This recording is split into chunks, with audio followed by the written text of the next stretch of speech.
በእነ ዘመነ ካሴና በክልሉ የጸጥታ ኃይል መካከል ከባድ ውጊያ ተደርጓል። እጅግ ልዩ አስደንጋጭ መረጃ ከክልሉ ተሰምቷል። ዝርዝሩ በቆይታችን ይቀርባል። በተፈጠረው አስደንጋጭ ብሔር ተኮር ግጭት ከ30 በላይ ሰዎች ተጨፍጭፈዋል። እጅግ ሰቅጣጭና አሳዛኝ ሰበር ዜና ተሰምቷል። ሰፋ ያለ ዘገባ ይዘንበታል። ግብጽ አሰብ ወደብን ተቆጣጠረች። በቀይ ባህር ላይ ሳይታሰብ የተፈጠረው አዲስ ክስተት ዓለምን አስደንግጧል። ዝርዝሩን ትሰማላችሁ። ጠቅላይ ሚኒስትር አብይ አህመድ ከዊሊያም ሩቶ ጋር ያደረጉት ውይይትን ተከትሎ ሳፋሪኮም እና ኢትዮ ቴሌኮም በአፍሪካ ቀንድ በጋራ ለመስራት እንዲችሉ ድጋፍ መስጠቱ ተገልጿል። በቅድሚያ የሚዳሰሰው ርዕሰ ጉዳይ ነው። ክቡራትና ክቡራን የጥበብ ሚዲያ ቤተሰቦች በዛሬ ቆይታችን እነዚህንና ሌሎችንም ሀገር አቀፍና ቀጠናዊ መረጃዎችን በዝርዝር ወደ እናንተ የምናቀርብ ይሆናል። ጥበብ ሚዲያ በጋዜጠኞች የተመሰረተ ሚዛናዊና ተአማኒ መረጃዎችን በየዕለቱ የሚያደርሳችሁ ገለልተኛ የሚዲያ ተቋም ነው። ለቤቱ አዲስ የሆናችሁ ሰብስክራይብ በማድረግ የደወል ምልክቷን በማብራት የቤቱ አባል ትሆኑ ዘንድ በታላቅ ትህትና እንጋብዛለን። በቅድሚያም የዕለቱን የቢዝነስ ዘገባዎች አስቀድመን ወደ ዝርዝር ዘገባዎቹ እናልፋለን። ጥበብ ሚዲያ የህዝብ ድምጽ ነው። ዛሬ በኢትዮጵያ ንግድ ባንክ አንድ የአሜሪካን ዶላር 151 ብር ከ6 ሳንቲም ተገዝቶ 154 ብር ከ6 ሳንቲም ይሸጣል። ፓውንድ ስተርሊንግ 198 ብር ከ3 ሳንቲም ተገዝቶ 202 ብር ከ3 ሳንቲም እየተሸጠ ሲሆን የአውሮፓ ዩሮ 176 ብር ከ5 ሳንቲም ተገዝቶ 180 ብር ይሸጣል። የስዊስ ፍራንክ 184 ብር ከ9 ሳንቲም ተገዝቶ 188 ብር ከ6 ሳንቲም ይሸጣል። የኩዌት ዲናር 484 ብር ከ6 ሳንቲም ተገዝቶ 494 ብር ከ2 ሳንቲም ይሸጣል። የቻይና ዩዋን 21 ብር ተገዝቶ 21 ብር ከ4 ሳንቲም የተሸጠ ሲሆን የተባበሩት አረብ ኤሚሬቶች ድርሃም 41 ብር ከ2 ሳንቲም የተገዛ 42 ብር ከ1 ሳንቲም ይሸጣል። የሳውዲ ሪያል 40 ብር ከ4 ሳንቲም ተገዝቶ 41 ብር ከ2 ሳንቲም የተሸጠ ሲሆን በእያንዳንዱ የውጭ ሀገር ገንዘቦች ላይ ተጨማሪ 10 ብር ጉርሻ አለው። ጠቅላይ ሚኒስትር አብይ አህመድ ከዊሊያም ሩቶ ጋር ያደረጉት ውይይት ሳፋሪኮም እና ኢትዮ ቴሌኮም በአፍሪካ ቀንድ በጋራ ለመስራት እንዲችሉ ድጋፍ መስጠቱ ተገለጸ። ጠቅላይ ሚኒስትር አብይ አህመድ እና በኬንያው ፕሬዝዳንት ዊሊያም ሩቶ መካከል በአዲስ አበባ የተካሄደው ውይይት ሳፋሪኮም እና ኢትዮ ቴሌኮም በጋራ እንዲሰሩ የፖለቲካ ድጋፍ አስገኝቷል ተብሏል። ይህም በአፍሪካ ቀንድ ያለውን የዲጂታልና የመሰረተ ልማት ትብብር ለማሳደግ አዲስ እርምጃ መሆኑ ተገልጿል። ከውይይቱ በኋላ የወጡ መግለጫዎች መሪዎቹ በሁለቱ የቴሌኮም ኩባንያዎች መካከል ስልታዊ አጋርነትና ኢንቨስትመንት እንዲኖር ለመደጋገፍ መስማማታቸውን አስመልክቷል። ስምምነቱ የኢኮኖሚ ትስስርን ለማጠናከርና ቀጠናዊ ግንኙነቶችን ለማስፋት እየተደረገ ያለውን ሰፊ ጥረት አካል መሆኑ ተጠቁሟል። መሪዎቹ የዲጂታል መሰረተ ልማት ለንግድ፣ ለፈጠራ እድገት ቁልፍ መሆኑን ገልጸው ለአፍሪካ ልማት የሰላምና መረጋጋት ጉዞ በጋራ ለመስራት ያላቸውን ቁርጠኝነትም በድጋሚ አረጋግጠዋል ነው የተባለው። ፕሬዝዳንት ሩቶ በማህበራዊ ትስስር ገጻቸው ባሰፈሩት መግለጫ ውይይቱ የኢኮኖሚ ትስስርን ማጠናከርና ለሁለቱም ሀገራት ዜጎች ተጨባጭ ጥቅም በሚያስገኙ ተግባራት ላይ ያተኮረ መሆኑን ገልጸዋል። አክለውም የኢኮኖሚ ትብብርን ለማሳደግ ቀጠናዊ መረጋጋትን ለማስፈንና ህዝቦችን ተጠቃሚ የሚያደርጉ ተግባራትን ለመደጋገፍ በጋራ እንሰራለን ብለዋል። ግብጽ በአሰብና ጅቡቲ ወደቦችን ለመገንባት ስምምነት ላይ መድረሷ ተገለጸ። ዘናሽናል ጋዜጣ እንደዘገበው ግብጽ የአፍሪካ ቀንድ አካል የሆኑት ኤርትራና ጅቡቲ ጋር ወደቦችን ለመገንባት ስምምነት ፈጽማለች።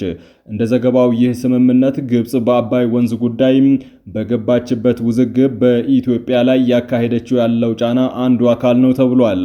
ቅርበት ያላቸው ምንጮችን በዋቢነት የጠቀሰው ዘገባው ግብጽ እምብዛም የሚዲያ ሽፋን ባልተሰጠውና ባልተወራለት መንገድ ከሁለቱ ሀገራት የፈረመችው ስምምነት ፊርማም የኤርትራን አሰብ ወደብን፣ የጅቡቲን ዶራሌ ወደብን አቅም ማሳደግ የሚል መሆኑን አስረድቷል።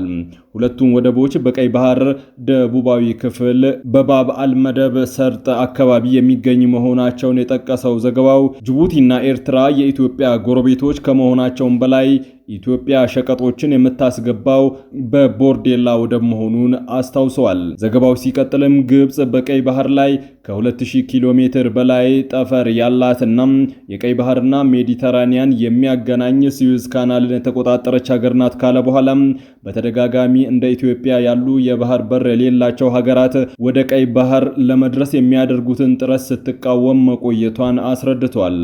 ዘናሽናል በዘገባው ይህ ብዙ ያልተወራለት ስምምነት ከኤርትራ ጋር የተፈጸመው ከአንድ ወር በፊት ፕሬዝዳንት ኢሳያስ አፈወርቂ ካይሮ ጉብኝት ባደረጉበት ወቅት መሆኑን አስታውቆ ግብጽና ጅቡቲ ግን በከፍተኛ ባለስልጣናት መካከል መፈራረማቸውን አስረድተዋል።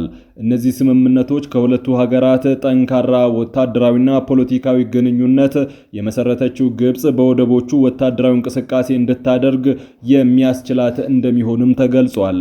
የዘገባው ምንጭ ሲናገሩም ይህ ስምምነት በሁለቱ ወደቦች ላይ እያደረግነው ያለነው ወታደራዊ እንቅስቃሴ ህጋዊ መሰረት እንዲኖረው ያስችለናል ማለታቸውን ከጋዜጣው ተመልክተናል።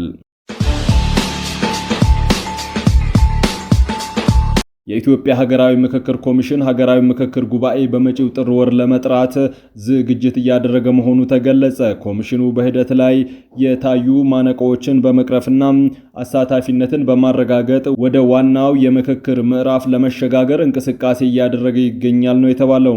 ኮሚሽኑ እስካሁን ባለው ወቅት በተለያዩ የሀገሪቱ ክፍሎች አጀንዳዎችን የማሰባሰብ ተሳታፊዎችን የመለየትና ሌሎችንም ስራዎችን ሲያከናውን ቢቆይም በትግራይ ክልል ግን ሂደቱ በተሟላ ሁኔታ መከናወን እንዳልቻለ በመግለጽ አሳውቋል። ይሁን እንጂ በተያዘው ወር በክልሉ የሚገኙ ተሳታፊዎችን መለየትና አጀንዳዎችን የማሰባሰብ ስራ ለማከናወን ጥረት እየተደረገ መሆኑን ኮሚሽኑ አረጋግጧል። ይህ ሂደት በትግራይ ክልል የሚጀምረው እንቅስቃሴ የምክክር ሂደቱ ሁሉንም የሀገሪቱን ክፍሎችና የፖለቲካ ኃይሎችን ያካተተ እንዲሆን ለማድረግ የሚከናወነው ወሳኝ እርምጃ እንደሆነ ይታመናል። አንዴ ከጀመረ ምን ያህል ጊዜ ይወስዳል በሚል ለቀረበላቸው ጥያቄ የኮሚሽኑ ቃል አቀባይ በሰጡት ምላሽ አሁን ላይ በዚህ ጊዜ ያልቃል ብሎ በእርግጠኝነት መናገር ይከብዳል ብለዋል። ይህ በሀገሪቱ ያሉ ቅራኔዎችንና ውስብስብ የምክክር ሂደቶች ሰፊ ጊዜና ጥንቃቄ የሚፈልግ በመሆኑ እንደሆነ ባለሙያው ይናገራሉ። የኢትዮጵያ ሀገራዊ ምክክር ኮሚሽን የተሰጠውን ተልዕኮ በአግባቡ ለመወጣት እንዲችል የፌዴሪ ሕዝብ ተወካዮች ምክር ቤት ባለፈው አንድ ዓመት የካቲት 11 2017 ባደረገው አስቸኳይ ስብሰባ የኮሚሽኑን የሥራ ዘመን ለተጨማሪ አንድ ዓመት ማራዘሙ ይታወሳል። በጋምቤላ ክልል ኢታንግ ልዩ ወረዳ ተርፋም ቀበሌም ታኅሳስ 15 ቀን ከንጋቱ 11 ጀምሮ በተከፈተ ተኩስ ከ30 በላይ ሰዎች መገደላቸውን ነዋሪዎችና የዓይን እማኞች ገለጹ። በክልሉ ወረዳዎች ባለፉት ሳምንታት በጸጥታ ችግር የንጹሃን ሕይወት መቀጠፉን፣ ተጎጂዎች የሕክምና አገልግሎት እንዳላገኙ ነዋሪዎቹ የተጎጂ ቤተሰቦች የኢትዮጵያ ሰብአዊ መብት ኮሚሽን መግለጻቸው የሚታወስ ሲሆን ትላንት ደግሞ በኢታንግ ልዩ ወረዳ በርካቶች ተገድለዋልም ተብሏል። የአካባቢው ነዋሪዎችና አንድ የዓይን እማኝ በሰጡት ቃል በኢታንግ ልዩ ወረዳ ትላንት ንጋት 11 ሰዓት በጀመረው ተኩስ ከ30 በላይ ሰዎች ተገድለዋል። የሞቱ ህፃናትም በርካታ ናቸው ነው የተባለው። በወረዳው ተርፋም ቀበሌ የተኩስ ልውውጥ ሲደረግ መዋሉን በመግለጽ ሁኔታው ከበድ እያለብን ነው የሚሉት ነዋሪዎች በርካታ ሰዎች በጥይት ተመተው እንደቆሰሉ፣ ንጋት ላይ ሰዎች በተኙበት ቤት የማቃጠል ድርጊት እንደተፈጸመም አስረድተዋል። ከቦታው ሆነው የተኩስ ሁኔታ በቅርብ ርቀት ሲከታተሉ የነበሩ አንድ እማኝ አንድ የ2 ዓመት ህፃንን ጨምሮ ህይወታቸው ማለፉን ገልጸዋል። የኔም አጎት ልጅ የት እንዳለ አይታወቅም፣ ቤታቸው ተቃጥሏል፣ ልጆችና አረጋውያን ወጣቶችም ተገድለዋል ሲሉ መንግስት ለጉዳዩ ትኩረት እንዲሰጠው በአንክሮ አሳስበዋል። ቤቶች ተቃጥለዋል፣ በቃጠሎና በጥይት ህይወታቸው ያለፈ በርካቶች ናቸው፣ በቦምብ የተመቱ ነዋሪዎችም አሉ የሚሉት ዓይን እማኞች ከደቡብ ሱዳን የገቡ ሰዎች በተኩሱ ሲሳተፉ ተስተውለዋል ሲሉም አክለዋል።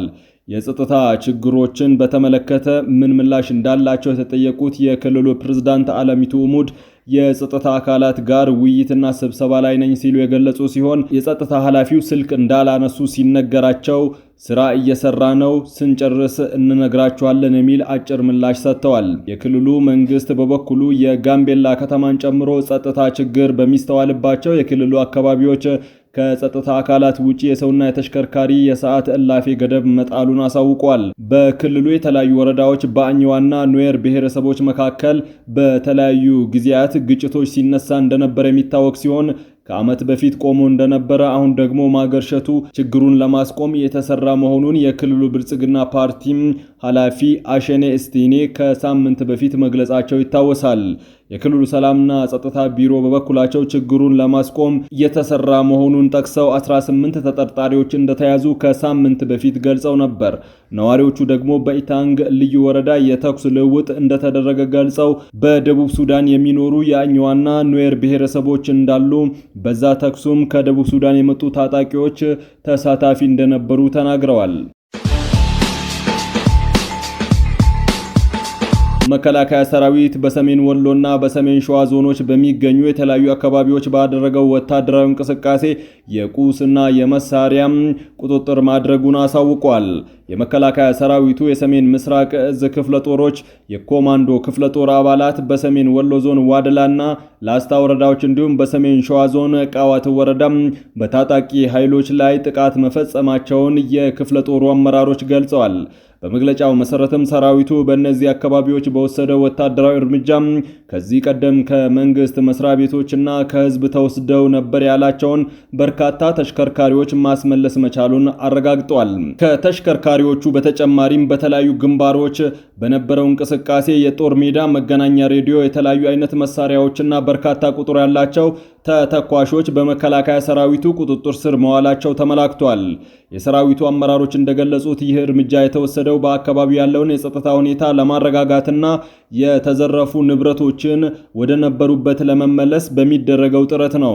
በእነዚህ አካባቢዎች የተካሄደው እንቅስቃሴ የህዝብን ደህንነት ለማረጋገጥና የመንግስት መዋቅርን መልሶ ለማጠናከር ያለመ መሆኑን የጠቀሱት አመራሮቹ በቀጣይ በታጣቂ ቡድኑ እጅ የሚገኙ ንብረቶችን የማስመለስና የሰላምን ማስፈን ስራ ተጠናክሮ እንደሚቀጥል በመግለጫው አመላክተዋል።